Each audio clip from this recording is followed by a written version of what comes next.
నమస్తే వార్తలకి స్వాగతం. వివరాల్లోకి వెళితే ఎడారి నుంచి స్వర్గాన్ని సృష్టించిన దేశం దుబాయ్. ఆ దేశాన్ని చూస్తుంటే తనకు అసూయ వేస్తుందని ఏపీ ముఖ్యమంత్రి చంద్రబాబు అన్నారు. విజయవాడలో నిర్వహించిన ఇన్వోస్టోపియా గ్లోబల్ ఏపీ సదస్సుకు సీఎం హాజరయ్యారు. ఈ సందర్భంగా ఆయన మాట్లాడుతూ దుబాయ్లో ఎడారి ప్రాంతాలు, బీచ్లు పర్యాటకులకు ఆహ్లాదకర అనుభూతిని కలిగిస్తాయి. యుఏఈ అభివృద్ధిలో భారత్ భాగస్వామ్యం ఉండటం సంతోషకరమన్నారు. Different nations are having different advantages. Some of the provinces, they don't have any nations, they don't have any advantages. Always I am jealous of Dubai. 50 degrees temperature and above, and also it is only desert. Today we are all proud they made heaven to live, and also we can make it very proudly. I can say most livable place. That is how they created. As a logistics hub, not one area, you can name anything, they are number one now. Another thing, for the last 3 decades I am working with Dubai and UAE. I am seeing their progress. Same way, Hyderabad also I started. They started internet city. I started high-tech city. We promoted different areas, they promoted different areas. The way they market, the way they execute, amazing experience. Vision is one and execution is another. I really appreciate UAE and also Dubai. They are doing extremely well. Just now, His Excellency, Honorable Minister has made very clearly, 2021, all of us are afraid of Corona. Then UAE has gone differently. Even crisis is an opportunity. Their Istopia has come to picture. They are working in that. What Minister has rightly mentioned, I am very impressed. Do things differently, not routinely.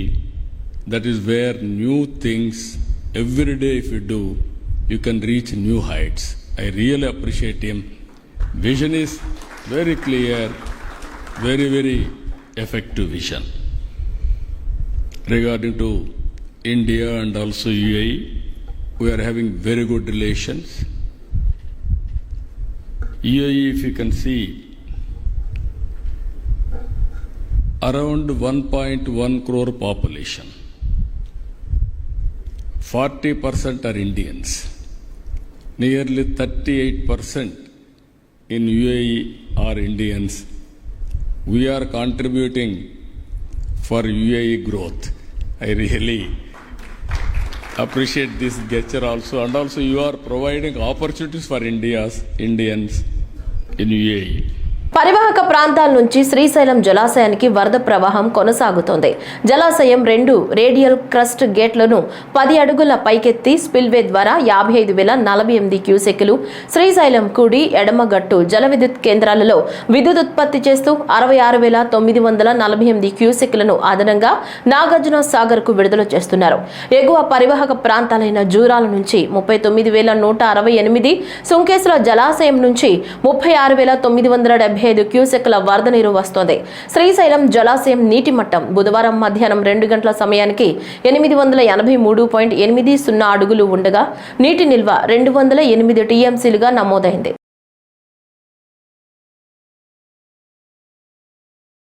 రాష్ట్రమంతటా ఏ survey number భూమిలో ఏ పంటలు పండిస్తున్నారనే పంటల వివరాలు satellite survey ద్వారా సేకరించాలని ముఖ్యమంత్రి నారా చంద్రబాబు నాయుడు అధికారులను ఆదేశించారు.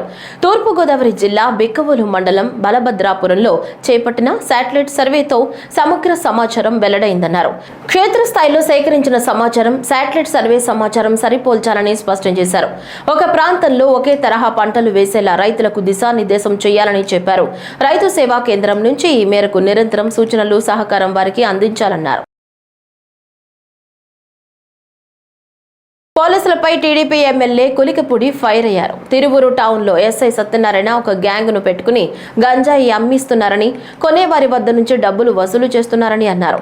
ఎస్ఐ ప్రైవేట్ పంచాయతీలు చేస్తూ అక్రమ వసూలు చేస్తున్నాడని, పూర్తి ఆధారాలు తాను చూపిస్తానని ఎమ్మెల్యే కులికపూడి అన్నారు.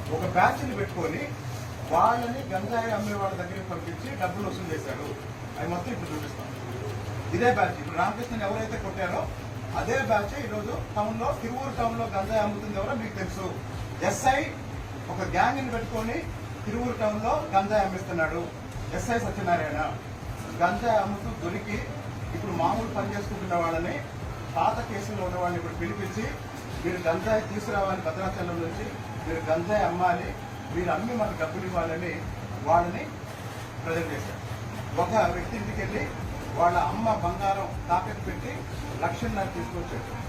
సుబ్బల శ్రీకాంత్ తిరువూరులో గంజాయి బ్యాచ్ కూడా బయటికి రావాలి. తూర్పు గోదావరి జిల్లా రాజమండ్రి సెంట్రల్ జైల్లో ఉన్న పెద్దిరెడ్డి మిథున్ రెడ్డిని పెద్దిరెడ్డి రామచంద్రారెడ్డి, రాజమండ్రి మాజీ ఎంపీ మార్గాని భరత్, మాజీ హోంమంత్రి తానేటి వనిత పరామర్శించారు.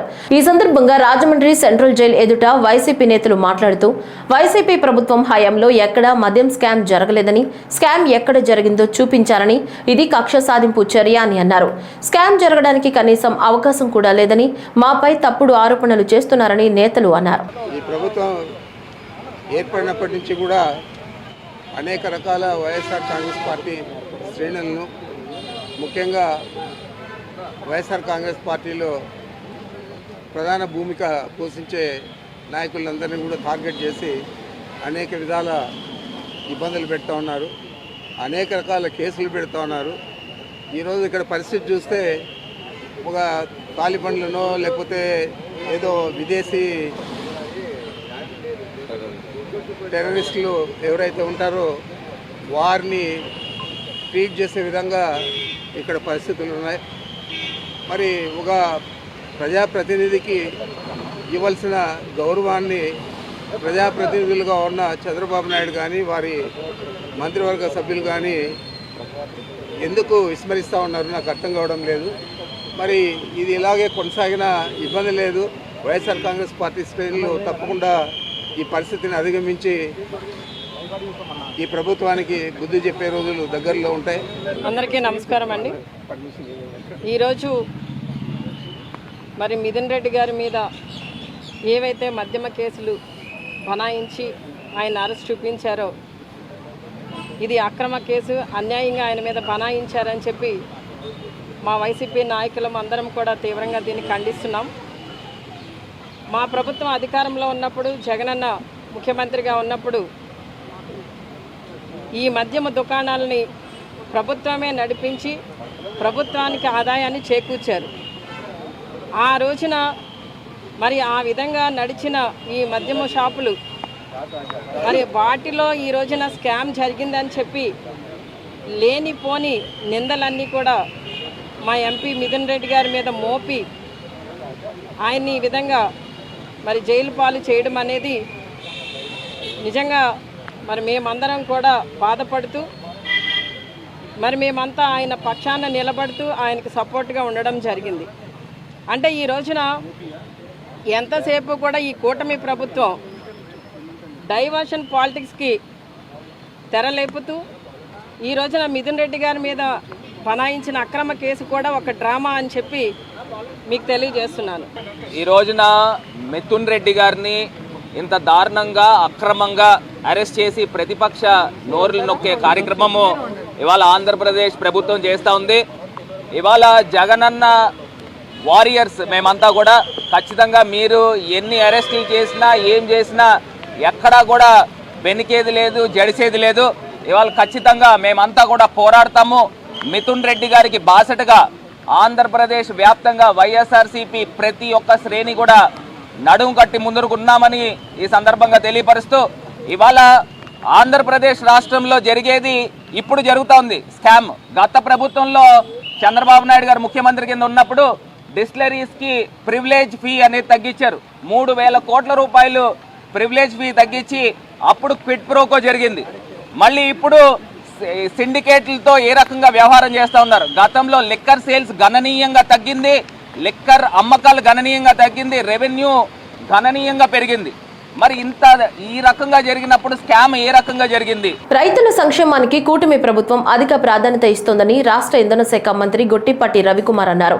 కాతేరు గ్రామ పరిధిలోని చాగల్నాడు ఎత్తిపోతల పథకంకి రాజమహేంద్రవరం గ్రామీణ శాసనసభ్యులు గోరంట్ల బొచ్చయ్య చౌదరి, అనపర్తి శాసనసభ్యులు నల్లమిల్లి రామకృష్ణారెడ్డి, రాజానగరం శాసనసభ్యులు బత్తుల బలరామకృష్ణతో కలిసి మొదటి దశ సాగునీటి విడుదల కార్యక్రమంలో మంత్రి పాల్గొన్నారు.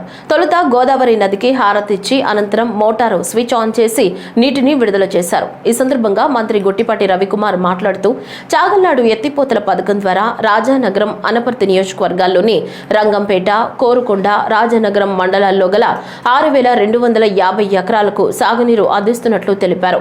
చాగల్నాడు మొదటి దశ నుంచి లీడింగ్ ఛానల్ ద్వారా కోలమూరులో గల 2వ దశకు, అక్కడి నుంచి మరో లీడింగ్ ఛానల్ ద్వారా పాలచర్లలోని 3వ దశకు, అక్కడి నుంచి కాలువ ద్వారా పొలాలకు సాగునీరు చేరుతుందని తెలిపారు. చాగల్నాడు ఎత్తిపోతల పథకం మొదటి దశలో ప్రస్తుతానికి 1 పంపు మాత్రమే పనిచేస్తోందని, మిగిలిన వాటికి మరమ్మతులు త్వరితగతిన పూర్తి చేసి అందుబాటులోకి తీసుకుని వచ్చేలా చర్యలు తీసుకుంటామని తెలియజేశారు.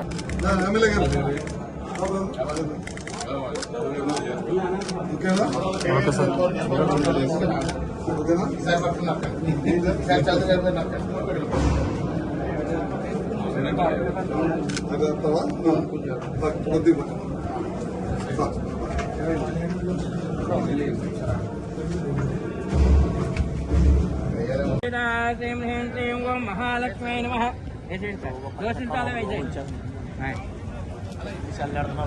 ओम दक्षम्योरावृणीमहे गातुं यज्ञाय गातुं यज्ञपतये दैवे स्वस्तिरस्तु नः स्वस्तिर्मानसेभ्यः ओष्ठुञ्जगातभेषजो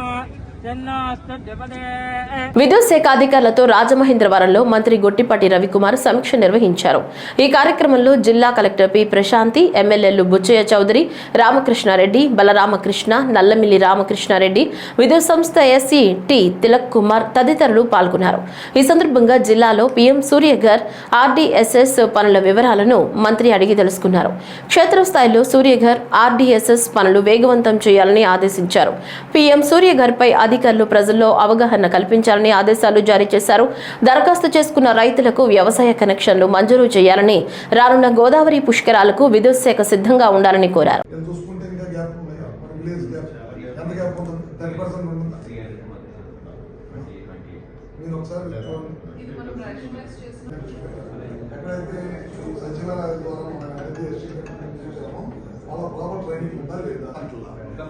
కంప్లైంట్ రాకుండా మనం అన్న చేసి ఒక దాటి రాకపోయినా అది దాన్ని పెద్ద భూతం అవుతుంది. అదొకటి జాగ్రత్త చూసుకో. పవర్ కట్స్ కింద మారిపోతుంది. ఇప్పుడు ఏమవుతుంది, మనం ఆర్డీఎస్ఎస్ వర్క్ చేస్తాం. మన ఊళ్ళో అది 5 hours 6 hours పవర్ ఆపి పని చేయాలి. పని చేసినప్పుడు ప్రాపర్ ఇన్ఫర్మేషన్ వాళ్ళకి వెళ్తాయండి. మనం ఇది వాళ్ళ పవర్ కట్ కింద అనుకోని పవర్ కట్స్ ఉన్నాయి చెప్తున్నారు. అది కొద్దిగా జాగ్రత్త తీసుకోవాలి. ప్లస్ 2 days చేయాల్సిన పని 4-5 days చేస్తున్నారు. అక్కడ పవర్ పెరుగుతుంది కదా, దాన్ని అప్గ్రేడ్ చేస్తూ ఉంటుంది. ఎక్కడ పెరిగిందో ఐడెంటిఫై చేయండి. అదేమన్నా లో వోల్టేజ్ వచ్చి వాళ్ళ దగ్గర కంప్లైంట్ పదే వచ్చిన తర్వాత మనం చేస్తాం. అదేమన్నా మ్యాక్సిమం మన చేతుల్లో మనం చేయగలిగినవి చేయాలి. మిగతా ఏం చేస్తే బెటర్ ఉంటుందని మనం ట్రై చేస్తాం. ఎట్లా చేయాలో తగ్గింది.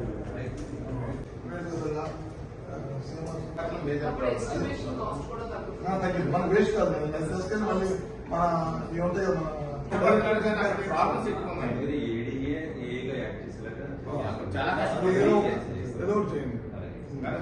అంబేద్కర్ కోనసీమ జిల్లా రాజంపేట ఎంపీ మిథున్ రెడ్డి అరెస్టు అప్రజాస్వామికమని, రాజకీయ కక్ష సాధింపులో భాగంగానే అరెస్టు చేశారని వైసీపీ రాష్ట్ర ప్రచార విభాగం అధికార ప్రతినిధి తెన్నేటి కిషోర్ అన్నారు. రాజాలలో ఆయన విలేకరులతో మాట్లాడుతూ ఎన్నికల సమయంలో ఇచ్చిన హామీలు అమలు చేయడం చేతకాక ప్రజల దృష్టిని మళ్లించేందుకు వైఎస్ఆర్సీపీ నేతలపై కక్ష సాధింపు చర్యలకు కూటమి ప్రభుత్వం తెరతీస్తుందన్నారు. ప్రభుత్వ అరాచకాలను ప్రశ్నిస్తున్నందుకే మిథున్ రెడ్డిపై లిక్కర్ స్కామ్ తప్పుడు కేసు బనాయించి అరెస్టు చేశారన్నారు. వైఎస్ఆర్సీపీ హయాంలో పారదర్శకంగా మద్యం పాలసీ అమలైందని గుర్తు చేశారు. అక్రమ అరెస్టులకు వైఎస్ఆర్సీపీ నాయకులు భయపడే ప్రసక్తే లేదన్నారు. అందరికీ నమస్కారం. మరొకసారి ఈరోజు మీ అందరితో కూడా మాట్లాడాలని చెప్పేసి ఈ మీడియా సమావేశాన్ని నిర్వహించడం జరిగింది. ఈరోజు రాష్ట్రంలో జరుగుతూ ఉన్నటువంటి పరిస్థితులన్నింటినీ కూడా మీ అందరికీ కూడా తెలిసిందే. రాష్ట్రంలో జగన్మోహన్ రెడ్డి గారి పరిపాలన చేసినంత కాలం కూడా ఆ రోజు జరిగినటువంటి పరిపాలనలో ఘోరమైనటువంటి లిక్కర్ స్కామ్ జరిగిందని చెప్పేసి ఈరోజు చంద్రబాబు నాయుడు గారి నాయకత్వంలో ఉన్నటువంటి కూటమి ప్రభుత్వం లేనిపోని ఆరోపణల ద్వారా ఈరోజు సిట్ అనే ఒక దుర్మార్గమైనటువంటి అధికారులను ఏర్పాటు చేసి వారి సొంత అధికారులను ఏర్పాటు చేసి ఈరోజు వైఎస్ఆర్ కాంగ్రెస్ పార్టీ నాయకులుగా ఉన్నటువంటి మిథున్ రెడ్డి గారి పైన, అదేవిధంగా పార్టీ ముఖ్య నాయకుల పైన, అదేవిధంగా జగన్మోహన్ రెడ్డి గారికి అత్యంత సన్నిహితంగా ఉన్నటువంటి వ్యక్తుల పైన ఈరోజు దారుణంగా దుర్మార్గంగా కేసులు బనాయించి అక్రమంగా జైల్లో పెడతా ఉన్నటువంటి పరిస్థితి చూసాం. ఈరోజు మీ ద్వారా ఒకటే ఈ రాష్ట్ర ప్రభుత్వాన్ని అడుగుతా ఉన్నా, మీరు 2014 నుంచి 2019 వరకు మీరు పరిపాలించినటువంటి సమయంలో మీకు వచ్చినటువంటి ఆదాయం ఎంత లిక్కర్ పైన? అదేవిధంగా జగన్మోహన్ రెడ్డి గారు 2019 నుంచి 2024 వరకు జగన్మోహన్ రెడ్డి గారు పరిపాలించిన సమయంలో వచ్చినటువంటి ఆదాయం ఎంత? అంటే 2014, 2019 సమయంలో దాదాపు 80,000 కోట్ల ఆదాయం ఉంటే జగన్మోహన్ రెడ్డి గారు పరిపాలించినటువంటి సమయంలో దాదాపు 1,80,000 కోట్ల రూపాయలు ఆ రోజు ఆదాయం వచ్చింది.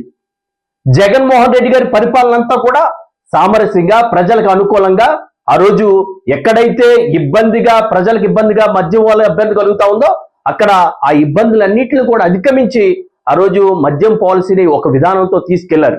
రాబోయే రోజుల్లో మరింతగా పోరాటం చేసి మీ మెడలో ఉంచి మీరిచ్చినటువంటి హామీలు నెరవేర్చే వరకు కూడా వైఎస్ఆర్ కాంగ్రెస్ పార్టీ నాయకులుగా, కార్యకర్తలుగా ఎక్కడ కూడా విశ్రాంతి లేని శ్రమ పడతామనే విషయాన్ని మనవి చేస్తూ మీ అందరికి కూడా హృదయపూర్వక నమస్కారాలు చెప్తూ జై జగన్, వైద్యుల్లాలు వైఎస్ఆర్ కాంగ్రెస్ పార్టీ. తూర్పుగోదావరి జిల్లా గోకవరం మండలం కోటి తలంబరాల మహాయజ్ఞానికి అచ్యుతాపురంలో వానరసేన శ్రీకారం చుట్టారు. జాంబవంతుడు, హనుమంతుడు, సుగ్రీవుడు, శ్రీరాముడు, అంగదుడు వేషధారణతో దుక్కి దున్ని నాగలి పట్టారు రైతులు.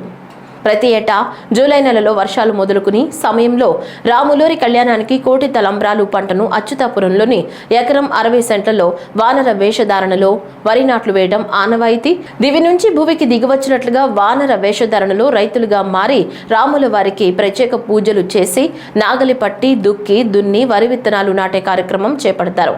ఏ విధమైన రసాయనాలు పిచికారీ చేయకుండా వానర వేషధారణతోనే వరి విత్తనాలు జల్లి ఊడ్పు ఊడ్చి పంట కోత కోసి ధాన్యాన్ని తలంబ్రాలుగా మలిచే వరకు వానర వేషధారణతోనే చేయడం గత 15 ఏళ్లుగా జరుగుతుంది.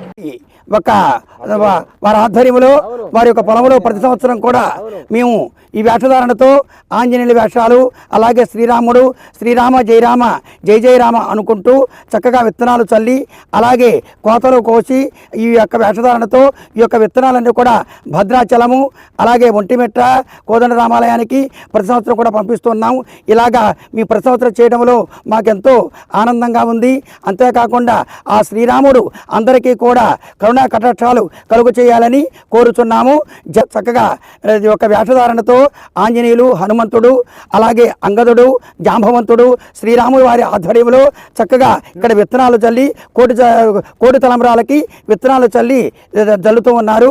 ఇక్కడ ఈ మహాయజ్ఞానికి అందరూ కూడా వేషధారణతో అందరూ కూడా పాల్గొన్నారు. జయముల వారు పూజ చేసి కోటి తలంబ్రాల్లో కార్యక్రమంలో భాగంగా ఈరోజు నాగలి దున్ని విత్తనాలు జల్లాం. అలాగే ఆ రాముల వారు ఆశీస్సులు అందరిపైన ఉండాలని, మరి ముఖ్యంగా ప్రతి సంవత్సరం కూడా ఆ రాముల వారి దయ వల్ల ప్రతి సంవత్సరం ఇలాగే 15వ మరి వార్షిక మహోత్సవంగా కోటి తలంబ్రాలు జ్ఞాన యజ్ఞంతో ఈరోజు ముఖ్యంగా మరి విత్తనాలు జల్లి ఆ శ్రీకారం చుట్టడం జరిగింది. శ్రీరామ్ శ్రీరామ్ జయరామ్ జయ జయరామ్.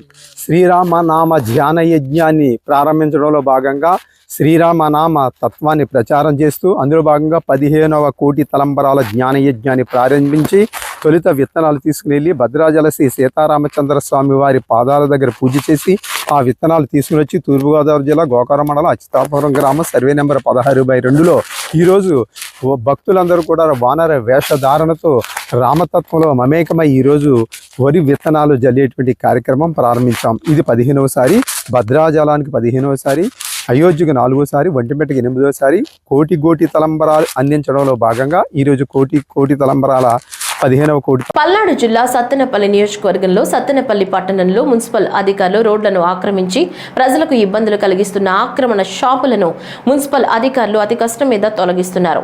సత్తెనపల్లి పట్టణంలో మొదలుకు పెట్టిన ఆక్రమణల తొలగింపుకు కొంతమంది యజమానులు టౌన్ ప్లానింగ్ అధికారులపై దురుసుగా ప్రవర్తిస్తున్నారు. ఆక్రమణల తొలగింపులో మున్సిపల్ అధికారులకు చేదు అనుభవం ఎదురవుతున్న సందర్భాలు సత్తెనపల్లి పట్టణంలో లేకపోలేదు. సత్తెనపల్లి పట్టణాన్ని అభివృద్ధి పదంలో తీసుకెళ్లేందుకు ట్రాఫిక్ ఇబ్బంది లేకుండా చేసేందుకు అధికారులు శతవిధాలా ప్రయత్నిస్తున్నారు. చాలా చోట్ల రోడ్లను ఆక్రమించి షాపులు పెట్టుకున్న వారు మాత్రం కొంతమేర అసహనం వ్యక్తం చేస్తున్నారు. కొంతమంది ఆక్రమణదారులు పొలిటికల్ ఇన్ఫ్లుయెన్స్ ఉపయోగించేందుకు భారీ స్థాయిలో తమ ప్రయత్నాలు చేస్తున్నారు. ఏది ఏమైనప్పటికీ మున్సిపల్ అధికారులు మాత్రం రోడ్లపైకి ఆక్రమణదారుల షాపులు వస్తే మళ్లీ అయినా షాపులను ప్రొక్లైనర్తో తొలగిస్తామంటున్నారు. దుగ్గిరాల వెంకటేశ్వరరావు ఆధ్వర్యంలో హాసిని మల్టీ స్పెషాలిటీ కంటి హాస్పిటల్ వారిచే ఉచిత కంటి వైద్య శిబిరం నిర్వహించారు. ఈ సందర్భంగా డాక్టర్ రహీం బాషా మాట్లాడుతూ ఈ రోజు బుధవారం ఉదయం 10 గంటల నుంచి మధ్యాహ్నం 2 గంటల వరకు తాడేపల్లిలో సాయిబాబా గుడి దగ్గర ఉన్న మహాలక్ష్మి లారీ ట్రాన్స్పోర్ట్ ఆఫీస్ వద్ద ఈ శిబిరం నిర్వహించినట్లు తెలిపారు. అన్ని రకాల కంటి సమస్యలకు ఉచితంగా కంప్యూటర్పై పరీక్షించి ఉచితంగా మందులు ఇచ్చామని ఆయన తెలిపారు. కేవలం 600 రూపాయలకే మసక, తలనొప్పి, చత్వరం ఉన్న వారికి కళ్లజోళ్లు ఇచ్చామని, ఆరోగ్యశ్రీ ద్వారా శుక్లం పొర ఆపరేషన్లు ఉచితంగా చేస్తారన్నారు. ఈ సదవకాశాన్ని తాడేపల్లి మరియు పరిసర ప్రాంత ప్రజలు వినియోగించుకున్నారని ఆయన తెలిపారు. మున్సిపల్ ఇంజనీరింగ్ కార్మికుల జీతాలను రాష్ట్ర ప్రభుత్వం పాక్షికంగా పెంచిన నేపథ్యంలో మున్సిపల్ కార్మికుల సమ్మెను తాత్కాలికంగా వాయిదా వేస్తున్నట్లు మున్సిపల్ ఉద్యోగుల కార్మిక ఫెడరేషన్ రాష్ట్ర కమిటీ నేతలు ప్రకటించారు. విజయవాడ ప్రెస్ క్లబ్ లో ఏర్పాటు చేసిన విలేకరుల సమావేశంలో ఫెడరేషన్ ప్రధాన కార్యదర్శి కె ఉమామహేశ్వరరావు మాట్లాడుతూ ప్రభుత్వం గత జూలై 3వ తేదీ నాటికి ఇంజనీరింగ్ కార్మికుల జీతాలను ఏడాది వరకు పెంచలేమని చెప్పడంతో సిఐటియు అనుబంధ సంఘం పిలుపు మేరకు కార్మికులు రాష్ట్ర వ్యాప్త సమ్మె పోరాటానికి దిగారని తెలిపారు. రాష్ట్ర మున్సిపల్ శాఖ మంత్రి నారాయణ విజయవాడలోని తన క్యాంపు కార్యాలయంలో ఫెడరేషన్ రాష్ట్ర నాయకత్వంతో గత 17 రోజుల సమ్మె కాల్పు ఒప్పందాలు, ప్రస్తుత సమ్మె కాలానికి జీతం చెల్లింపు, పారిశుద్ధ్యం మరియు ఇంజనీరింగ్ కార్మికులకు సంక్షేమ పథకాలు అమలు విషయమై చర్చించారు. ఈ సందర్భంగా మంత్రి మాట్లాడుతూ ప్రస్తుత సమ్మె కాలానికి జీతం చెల్లింపు విషయమై తాను సానుకూలంగా ఉన్నానని, అయితే ముఖ్యమంత్రి వర్యులు చంద్రబాబు నాయుడు చర్చించి కార్మికులకు న్యాయం చేయడానికి కృషి చేస్తారని ఆయన హామీ ఇచ్చారు. అలాగే గత 17 రోజుల సమ్మె కాల్పు ఒప్పందాలకు సంబంధించి ప్రభుత్వ అధికారులతో సంప్రదింపులు జరిపి పరిష్కరిస్తామని మంత్రి తెలిపారు. గత నెల 12వ తేదీ ప్రభుత్వం జారీ చేసిన జీవో ఎంఎస్ నెంబర్ 26లో అన్ని రకాల మినహాయింపులు ఇస్తూ పారిశుద్ధ్య కార్మికులకు తల్లికి వందనం పథకం అమలుకు స్పష్టంగా పేర్కొన్నప్పటికీ ఎక్కడా అమలు కాలేదని ఫెడరేషన్ నాయకత్వం మంత్రి దృష్టికి తీసుకువెళ్లాక మంత్రి గారి హామీని తప్పనిసరిగా అమలు చేస్తామని మంత్రి నారాయణ ఫెడరేషన్ నాయకత్వానికి స్పష్టం చేశారని సిఐటియు ప్రతినిధులు తెలిపారు. చర్చించి నిర్ణయాలు తీసుకున్నాం. దాన్ని మేము రాబోయే కాలంలో పోరాటాలు చేయడానికి కూడా సిద్ధంగా ఉన్నాం. కలిసి వచ్చే సంఘాలను కలుపుకొని అంటే కార్మికులను తోడు చేసుకొని సమ్మెబాటు పడడానికి మళ్ళీ సిద్ధంగా ఉంటామని తెలియజేస్తాం. రాష్ట్ర ప్రధాన కార్యదర్శి AP municipal workers and employees federation CITU అనుబంధ సంఘం, నాతో పాటు సంఘం రాష్ట్ర కోశాధికారి ఎస్ జ్యోతి బస్సు, రాష్ట్ర నాయకులు నాగరాజు గారు, ఇతరులు ఉన్నారు. రాష్ట్ర వ్యాపితంగా గత 10 రోజులుగా జరుగుతున్నటువంటి మున్సిపల్ ఇంజనీరింగ్ కార్మికుల సమ్మె విజయవాడలో 28 రోజులుగా జరుగుతుంది. పారిశుద్ధ్య కార్మికులు గత 7 రోజులుగా సమ్మె జరుగుతూ ఉంది. విజయవాడలో ఇప్పటికీ 10 రోజులు దాటిపోయింది. ఈ పోరాటం సందర్భంగా రాష్ట్ర ప్రభుత్వ మెడలు కొంత మేరకు వంచగలిగాం. ఇంజనీరింగ్ కార్మికుల జీతాలు మాత్రం పాక్షికంగా పెరిగాయి. ఇది మా సంఘం యొక్క అభిప్రాయం. వాస్తవానికి మేము 36 జీవో ప్రకారం కార్మికులందరికీ 21,000, 24,500 ఇవ్వాలని ఈ ప్రభుత్వం మీద ఒత్తిడి తీసుకురావడం కోసం ప్రయత్నం చేశాం. సమరశీలంగా పోరాటాలు జరిగాయి. అనేక పట్టణాల్లో జనజీవనం స్తంభించింది. నీళ్లు, కరెంట్ ఆగిపోయాయి. చెత్త పెరిగిపోయింది. డ్రైనేజీ కాలువలు పొంగి పొరలుతూ ఉన్నాయి. ప్రభుత్వం కొంత మేనమేషాలు లెక్కిస్తూ చివరికి నిన్న 124 జీవోని జారీ చేశారు. కానీ అందులో మేము అడిగిన జీతాలు ఇవ్వలేదు. అయినా కొంత మేరకు జీతాలు పెంచారు. కొన్ని అవకాశవాద సంఘాలు, స్వార్థపరులు 29,500 అడిగి చివరికి ఎంతో కొంత పెంచండి అని కాళ్ళ బేరానికి వెళ్ళారు. వీళ్ళ కాళ్ళబేరం వల్ల ఈరోజు కార్మికులకి పాక్షిక విజయం మాత్రమే లభించింది. ఈ పాక్షిక విజయంతో పాటు మిగతా డిమాండ్ల పట్ల రాష్ట్ర ప్రభుత్వం ఇప్పటిదాకా కొంత కాలయాపన చేసింది. వాస్తవానికి జీతాలు కూడా ఏడాది పాటు వాయిదా వేయాలని మమ్మల్ని 3వ తారీఖు మంత్రి గారు చెప్పారు. ముఖ్యమంత్రి గారు జీతాలు లేవు, డబ్బులు లేవు, మున్సిపాలిటీలు అప్పుల్లో ఉన్నాయి కనుక ఒక ఏడాది పాటు ఆగండి అని అడిగారు. కానీ ఇన్ని రోజులు సమ్మె తర్వాత ప్రభుత్వం కొంత దిగొచ్చి కొంత మేరకు జీతాలు పెంచింది. కార్మికులు మాత్రం పూర్తి సంతృప్తి చెందలేదు, ఇంకా నిరాశతో ఉన్నారు.